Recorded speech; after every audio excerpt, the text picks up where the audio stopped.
that able to change on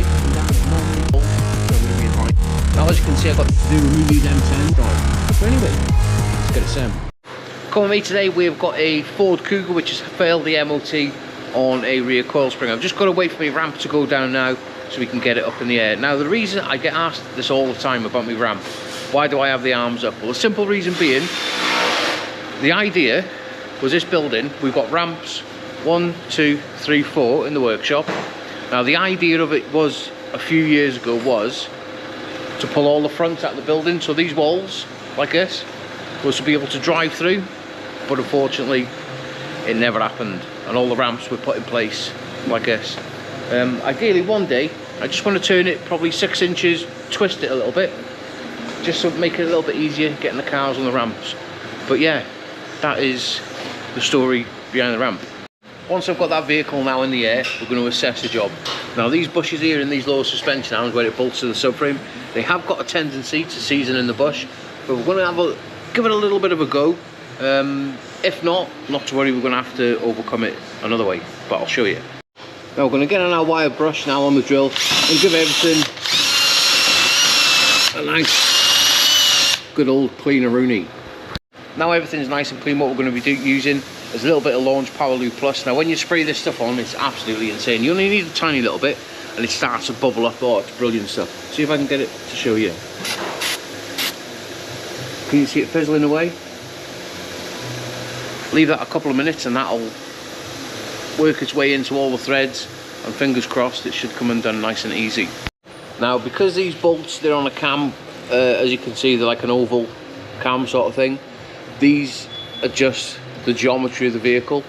Now I've already slackened it off, but unfortunately that bolt is seized in the bush, so we're going to leave that alone. We've tightened it back up, but we're just going to have to remove the headlamp level sensor for the xenon lights.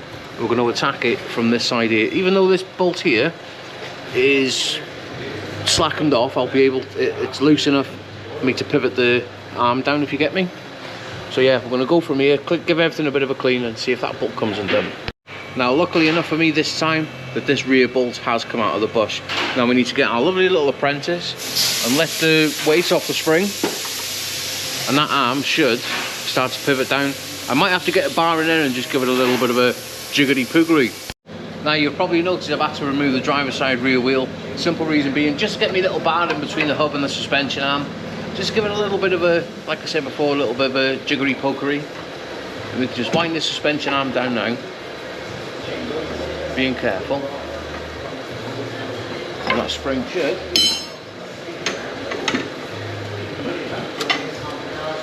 the concentration face, or the concentration gurn. Anybody else do it when they're working? A little bit of a gurn. I have, I'm bad for it like. Right, I think that is enough. That's low enough now for us to get that spring out. There's the spring out. Where's the pigtail? Come and get the pigtail out.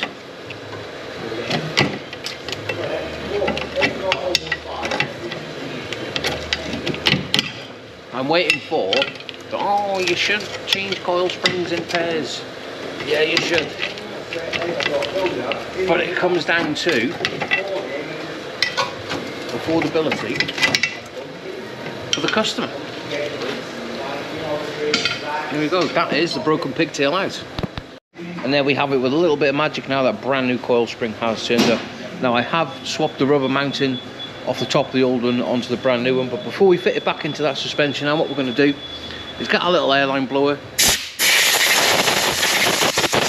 and give everything a little bit of a cleaner rooney. Let's get this new coil spring in. Now the pigtail at the bottom there has got to fit into a little indent in the bottom of the suspension arm. We're going to line it up there and we're going to get it squashed up into the chassis. Now once you've got the spring back in place, to put this bolt through, they do need a little bit of a jiggery pokery. How can you get it in? But before we put that bolt in, what we're going to do, I have already put a little bit of copper slip on it. So if it ever needs to come off again, it's going to fly off. Put that in there now. Give me a little pry bar.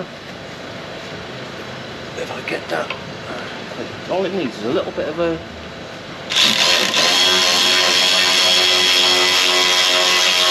little bit of persuasion and it folds in. Beautiful. And there we have it with a little bit of magic. Now that rear coil spring is fitted to the vehicle. Now I have dated it as well, and every bolt that I've undone and removed, I have put copper slip on it. Now this bolt here, with it being on a bush rather than a joint, I've nipped it up. When we take it down on the floor, I'm going to just pop it over the MOT bay on the pit, and we're going to nip it up, because if we nip it up now and we drop it down, chances are it's going to rip the centre of that bush out.